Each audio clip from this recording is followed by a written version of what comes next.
Welcome to the Earth 2100 conference. Corey.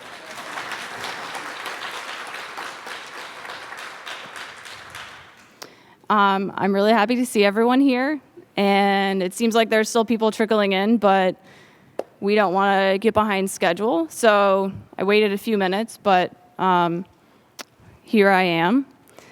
So this has basically been, I guess, my life for most of 2014, and I'm really excited to see all of you here, and I think that we're going to have a great couple of days of learning about global environmental issues. I think we have a lot of great speakers here with different expertise, different passions, and hopefully they'll be really great teachers and really great examples of where you can go from here. You know, I have a career right now, but I'm still excited about hearing about all of these awesome things that other people are doing.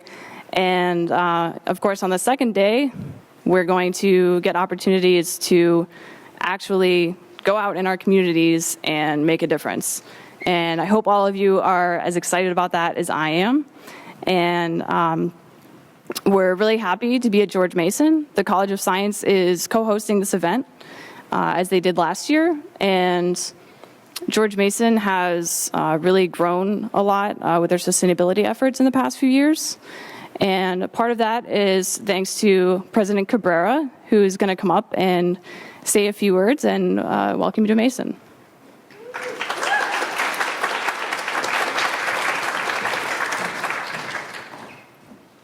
Thank you, Martha, for your leadership, and welcome to Mason. Very excited to have you here for a couple of days of creativity and thinking, and hopefully also friendship and mutual inspiration.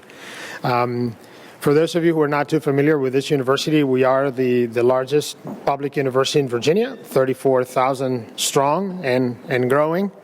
We're a research university, and we're a university that prides itself of being a university for the world. We exist, we define our goals as trying to use education and research to really make a difference around us. So we have a particular and peculiar inclination for problems that are very hard problems to solve, but problems that are not only complex problems, but that are also have huge implications for humankind and for the world we live in. Obviously, issues around sustainability and the health of our planet are of paramount importance. In fact, it's sad in the last 2 weeks when you open the newspaper and you can see all these conflicts in places like Ukraine or the Middle East, where we're just sort of shooting at each other and producing all this harm, when we have these much bigger problems that affect all of us as humankind, all of us. I mean, really, if we don't take care of our planet, as they say, we're all toast. And those differences that now appear to be so big and that sort of trigger war and conflict are gonna seem pretty minuscule compared to what's coming ahead of us. There's a phrase that sort of has become a t-shirt phrase, which I particularly find very descriptive, which is this idea. And I've seen your program. There's sort of a discussion around Plan A and Plan B, where this t-shirt phrase says there's no Planet B. And I always find it quite profound. There's no Planet B. It's not that we can pack up and go elsewhere. If we don't take care of our one and only planet, we are toast. Now, the issues we're confronting are very, very complex, and thinking that you can find sort of oversimplistic solutions is too naive. And they're very complex because, among other things, some of the biggest challenges we're facing in terms of the environment are the product of our success as a species. I mean, climate change is linked to emissions of carbon. Carbon is really linked to the Industrial Revolution, without which we would not live the lives we live today. The comfortable, healthy, long lives that we have now sort of taken for granted would not have been possible had it not been for the Industrial Revolution, and the Industrial Revolution would not have been possible without burning fossil fuels. So it's a result of our success.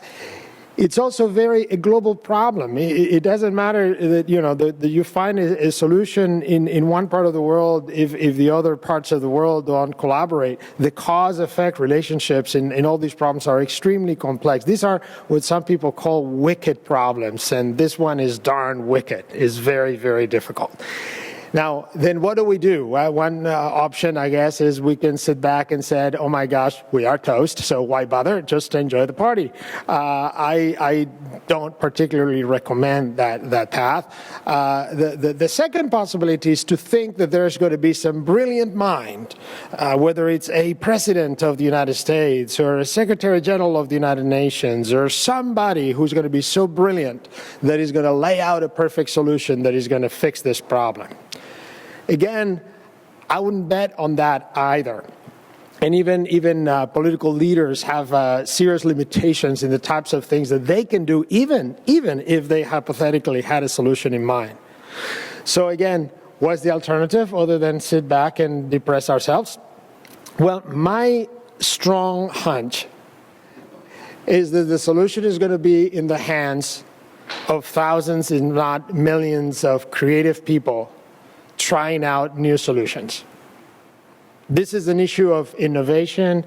It's an issue of entrepreneurship and leadership.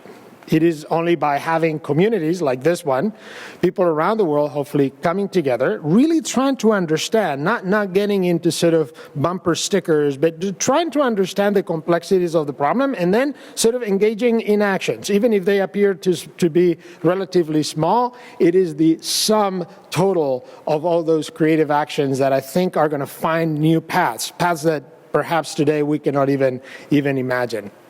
Earth to 2100, right? I guess that's the name of the conference. And I was thinking on the way here that, some of us will not be around that year, but I was doing the numbers and I figured that some of you will. Some of you will be around in 2100. So it appears that we've chosen this super long late, but this is not, this is not thousands of years from now. This is actually going to be within your lifetime. So I wish you a productive day of learning. I hope you keep your minds as open as you possibly can, and then let your inspiration come up with new ideas and new solutions. Enjoy the next 2 days, and thank you so much for having us. Welcome to Mason.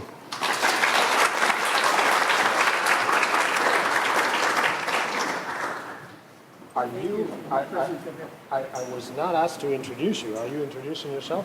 I guess I can, or you can introduce me. I'm Jerry Barney, the founder of... I think I would do a terrible job, so why don't... Okay, all right. But Well, please, thank you very much for introducing the wicked problems. Thank you. Yeah. Well,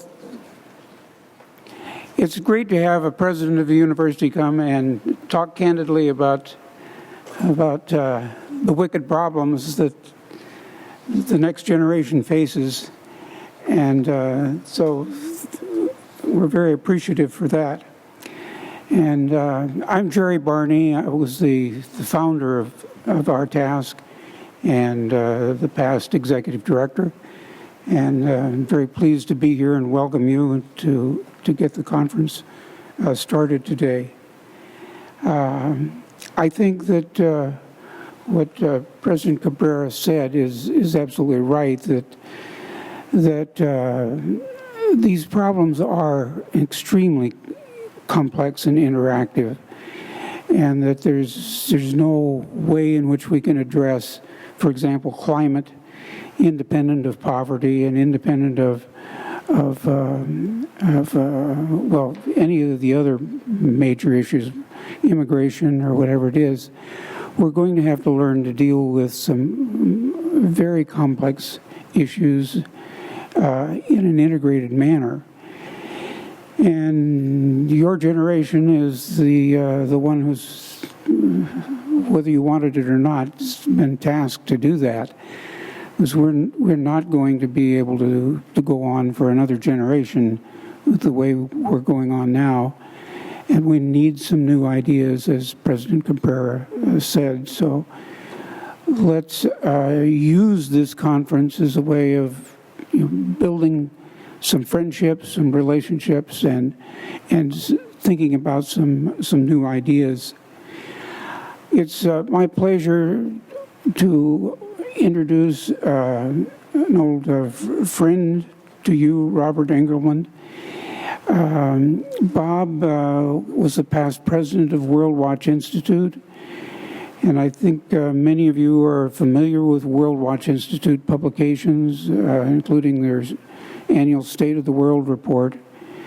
But that organization has been around now for I don't know, Bob, what is it, 25, 30 years? Yeah, and done great work all that time. So Bob is one of the people who has a strong awareness of and sound understanding of the environmental issues, but he also has a strong understanding of the demographic issues, the population issues. And you know, if you have enough resources, if you have enough soil, for example, for 4 people, that's great. But you know, if the population doubles and you've got 8, that may still be all right. But if it's 16 and 32 and it keeps on doubling, there comes a point where we make very great demands on the resources. And Bob understands those dynamics very well. So I'm looking forward to his remarks to kind of give us an overall picture of the challenges, the wicked problem, as President Cabrera said. And so please welcome Bob.